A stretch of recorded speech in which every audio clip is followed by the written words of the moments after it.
On Friday, January 27th, 2017, President Trump issued an executive order suspending the Syrian refugee program and temporarily banning entries for people coming in from Iraq, Iran, Libya, Somalia, Sudan, Yemen, and Syria.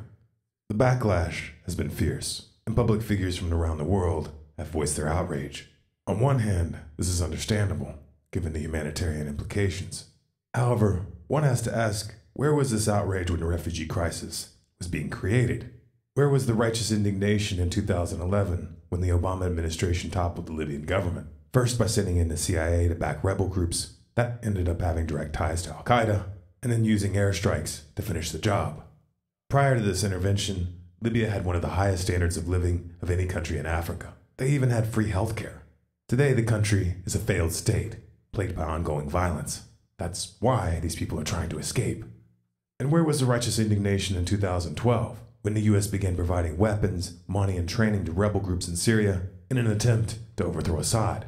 Even at the time, it was known that most of these weapons were ending up in the hands of jihadists. And it was no secret that these groups were committing horrific atrocities.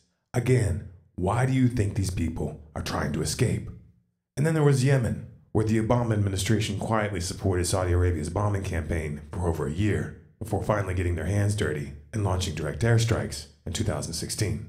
This warmongering continued till the very end. Here's a map of where the 26,171,000 bombs Obama dropped in just the last year of office fell.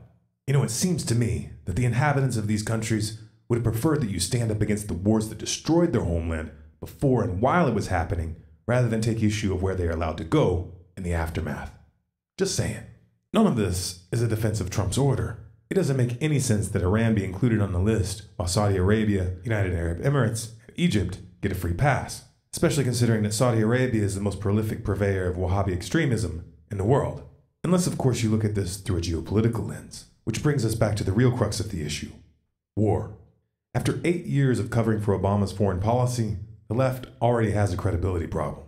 And the current strategy of throwing temper tantrums at Trump's each and every turn, which started before he took office, isn't helping. Inside your echo chamber, you might feel like revolutionaries, but from the outside, your selective outrage reeks of hypocrisy and lowbrow partisanship. You're also burning through your ammunition before the battles that are really going to count, like another war or an expansion of police-state powers. Make no mistake, Trump is just getting warmed up.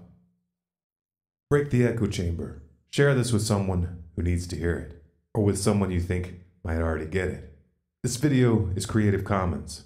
You have permission to download, copy, and distribute it by any means. If you'd like to support our work, you can donate at stormcloudsgathering.com/donate. You can find the transcript, sources, and original video at stormcloudsgathering.com at the link below.